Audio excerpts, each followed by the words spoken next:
ଜଳଦା ଫାଣ୍ଡି ଅଞ୍ଚଳରେ ଆମ ପୁଲିସ ବୈଠକ। ରାଉରକେଲା ଲାଠିକଟା ବ୍ଲକ ରଘୁନାଥପଲ୍ଲୀ ଥାନା ଅଧୀନ ଜଳଦା ଫାଣ୍ଡି ତରଫରୁ ଜଳଦା ଏ ବ୍ଲକ ପଡ଼ିଆରେ ଗ୍ରାମବାସୀଙ୍କୁ ନେଇ ଆମ ପୁଲିସ ତରଫରୁ ଏକ ବୈଠକ ଅନୁଷ୍ଠିତ ହୋଇଯାଇଛି।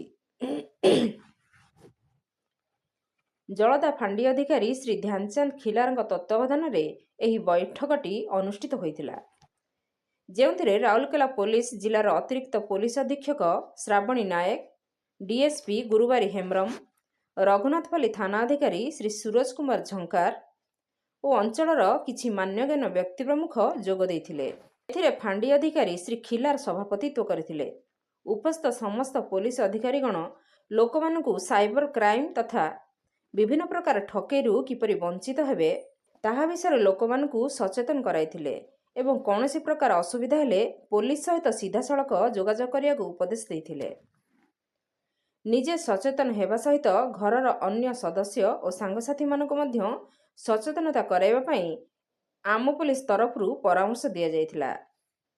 ଜଳଦା ଫାଣ୍ଡି ତରଫରୁ ଗ୍ରାମସଭା କରି ଏଭଳି ଏକ ଜନସଚେତନତା କାର୍ଯ୍ୟକ୍ରମ କରାଇଥିବାରୁ ଜଳଦା ଫାଣ୍ଡି ଅଧିକାରୀ ଶ୍ରୀ ଧ୍ୟାନଚାନ୍ଦ ଖିଲାରଙ୍କୁ ଗ୍ରାମବାସୀମାନଙ୍କ ତରଫରୁ ଧନ୍ୟବାଦ ଜଣାଇଛନ୍ତି ଏବଂ ଜଳଦା ଏ ବ୍ଲକ ଅନ୍ତର୍ଗତ କଂସର ଗ୍ରାମରେ ଘଟିଥିବା ବିମାନ ଦୁର୍ଘଟଣାରେ ଫାଣ୍ଡି ଅଧିକାରୀ ଶ୍ରୀ ଖିଲାର ଯାତ୍ରୀମାନଙ୍କୁ ଉଦ୍ଧାର କରି ସେମାନଙ୍କ ଜୀବନ ରକ୍ଷା କରିଥିବାରୁ ଗ୍ରାମବାସୀ ତାଙ୍କୁ ଭୂୟସୀ ପ୍ରଶଂସା କରିଥିଲେ।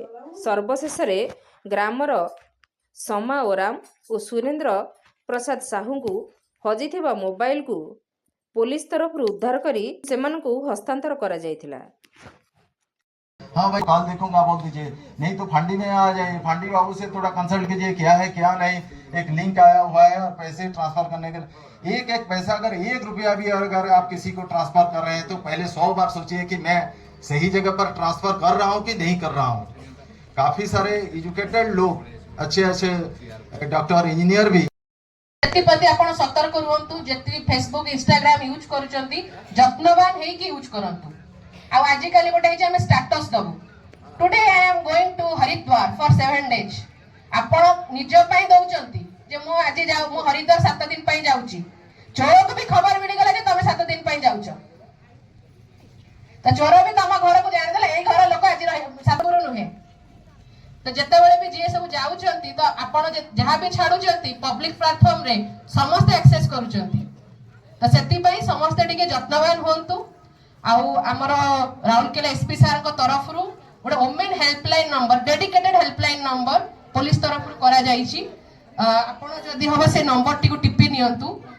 आगुरी कहते जे आम गवर्नमेंट नंबर कॉल करुचु एत बड़ा नंबर को कॉल करुचु कई उठाऊ ना तो से केवल जिते बड़े भी फोन करेंगे आम स्टाफ फोन उठेबे कारण बेले बेले जोटा कॉमन हेल्पलाइन नंबर हो जाउची बेले बेले रेस्पोंड आसुनी से नंबर टी करा 98 नंबर टी टिपि दियंतु 9827572332। राउरकेला लवकिशोर नायक रिपोर्ट नागराज न्यूज।